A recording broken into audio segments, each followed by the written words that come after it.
এইবাৰ ইণ্ডিয়ান আইডলৰ মঞ্চত মায়াবিনী ৰাতিৰ বুকু বাদশাহ বিশাল দাদলানি শ্ৰেয়া ঘোষালে একেলগে গালে মায়াবিনী ৰাতিৰ বুকুত আৰু একেলগে চিঞৰিলে জয় জুবিন দা জুবিন ফৰএভাৰ জয় জুবিন দা আনকি বিশাল দাদলানিয়ে এও কলে যে Zubeen Garg one of the greatest of all time Zubeen was one of the greatest of all time Zubeen গাৰ্গৰ প্ৰশংসাত এইদৰে পঞ্চমুখ হৈ পৰিল ইণ্ডিয়ান আইডলৰ মঞ্চ য'ত বাদশাহ আছিল য'ত বিশাল দাদলানি আছিল য'ত শ্ৰেয়া ঘোষাল আছিল আৰু সকলোৱে কেৱল জুবিন জুবিন জুবিনময় হৈ পৰিল আচলতে ইণ্ডিয়ান আইডললৈ অসমৰ এগৰাকী কণ্টেষ্টেণ্ট গৈছিলে আৰু যেতিয়াই তেওঁ কৈছিলে যে মই অসমৰ পৰা আহিছো তেতিয়াই বিশাল দাদলানিয়ে লগে লগে ক'লে যে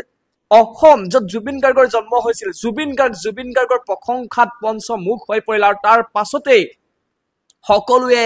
একেলগে গালে মায়াবিনী ৰাতিৰ বুকুত আৰু কেৱল মায়াবিনী ৰাতিৰ বুকুতে নহয় তাৰ পাছত জুবিন গাৰ্গৰ আন এটা হিন্দী গীতো গালে বিশাল দাদলানিয়ে আৰু এইদৰে এতিয়া ইণ্ডিয়ান আইডলৰ মঞ্চটো কেৱল জুবিন গাৰ্গ কেৱল ইণ্ডিয়ান আইডলৰ মঞ্চই নে সমগ্ৰ বিশ্বত এতিয়া জুবিন গাৰ্গ নামৰ সত্তাটোৰ আলোচনা গুগলত কিমান কেইখন দেশে একেলগে জুবিনৰ নাম সাৰ্চ কৰিছে এইকেইটা দিনত হেও এক অভিলেখৰ সৃষ্টি হৈছে জুবিন গাৰ্গৰ নাম পাকিস্তানত গুঞ্জৰিত হৈছে যি আমাৰ চিৰবৈৰী শত্ৰু সমগ্ৰ বিশ্বত জোকাৰণি তোলা এই জুবিন গাৰ্গ নামৰ সত্তাটোক কিন্তু জুবিন গাৰ্গৰ মৃত্যুৰ পাছতহে বহুতেই চিনি পাবলৈ ধৰিছে জীয়াই থাকোতে কিন্তু সেইগৰাকী জুবিন গাৰ্গক বহু মানুহে চিনি পোৱা নাছিল জুবিন গাৰ্গক যদি এইগৰাকী জুবিন গাৰ্গক যদি আমি জাতিটোৱে ন্যায় দিব নোৱাৰো তেনেহলে জাতিটোৰ বাবে ইয়াতকৈ লজ্জাৰ কথা আন একো হ'ব নোৱাৰিব আৰু চৰকাৰখনৰ বাবে ইয়াতকৈ ডাঙৰ ব্যৰ্থতা আন একো নাথাকিব